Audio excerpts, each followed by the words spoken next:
I've gone the entire weekend, and no one has noticed yet. I didn't mean to do it.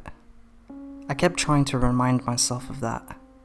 When you read my account, I need you to realize I'm being literal.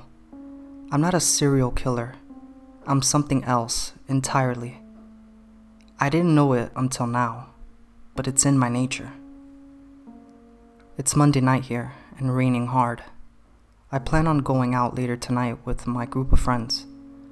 I'm a pretty good looking and normal guy, so I don't expect they will suspect anything. It was an accident, but no one would believe me, so I'll keep it to myself. Last Wednesday, I went out with Laura for dinner. It was our first date, and honestly, I really didn't expect much from someone I met through a friend of a friend. It was supposed to be just dinner, but our chemistry was so much more stronger than I expected. We both had a little too much to drink, and maybe that's what triggered it all. Either that, or the way she kept looking at me over her glass of wine. I want to be clear, this isn't her fault. I want to say it's not mine, but I honestly don't know. We finished up dinner around 8 o'clock, and as soon as we stepped into the lift, I sensed it. Something was different.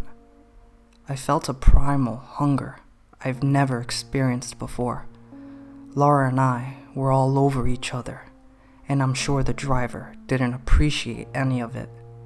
There is no way he wasn't uncomfortable from the things we were doing or saying. Luckily, for the driver's sake, nothing got too out of hand in his car. We half stumbled out of his car as I chucked a wad of cash at the driver's passenger seat, and we rushed up to my apartment. My blood was pumping hard, but so was hers. So hard, in fact, that my head was throbbing in rhythm to her pulse. I'd never heard a partner's pulse before with intimacy. I'd like to call myself a gentleman, but after what happened this weekend, I can't say that in good conscience. I won't go into the graphic details, but Laura stayed over that night. In the morning, she rolled over and smiled at me, half covered by the sheets. The sunlight hit her bare back and illuminated her blonde hair like it was solid gold. I couldn't help but notice it looked like she had 2 small puncture marks on the back of her neck, but thought maybe we just got more rough than I realized. I felt that feeling from the night before again. Was this love? I'd never felt this way before. I made her some breakfast, and then we both had to rush to work. We stole rapid kisses as we both made our way down the stairs and out onto the street.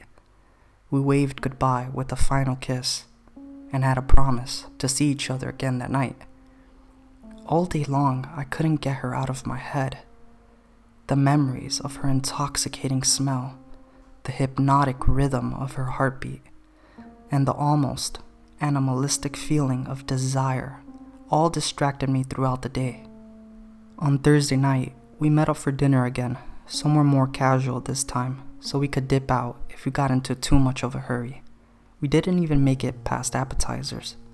Laura and I again rushed back to my place at a frantic rate. She spent the night with me, and I got to wake up to that beautiful woman again.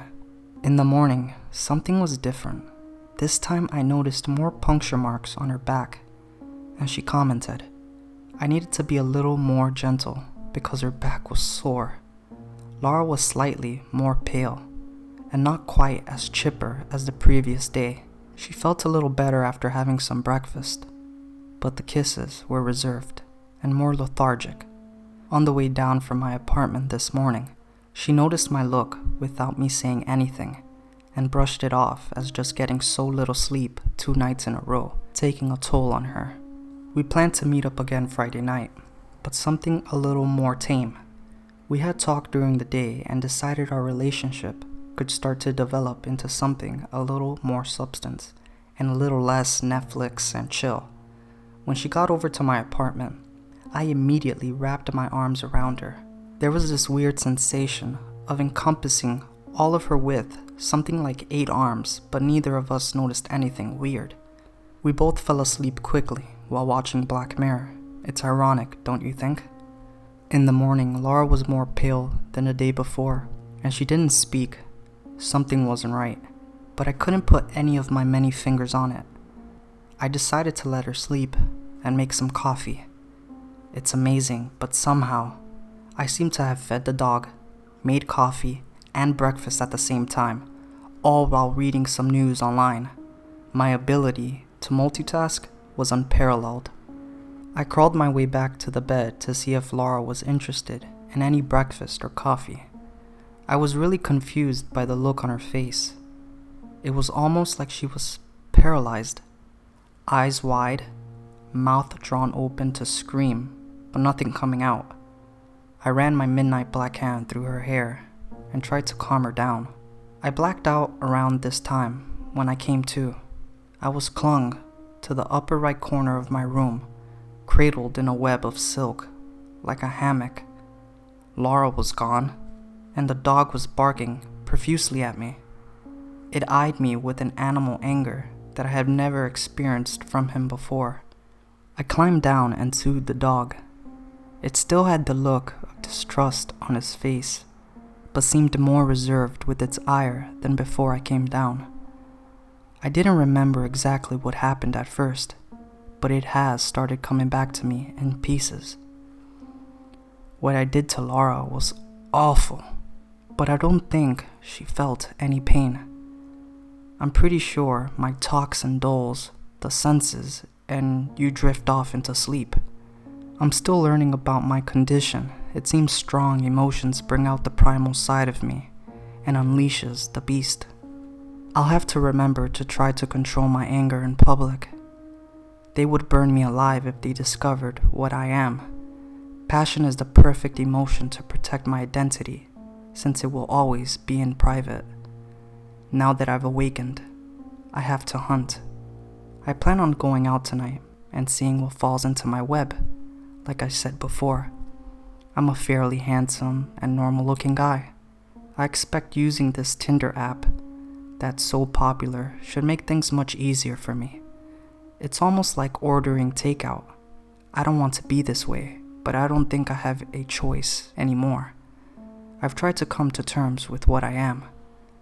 I regret what happened. I loved Laura. My only consolation is that she felt no pain.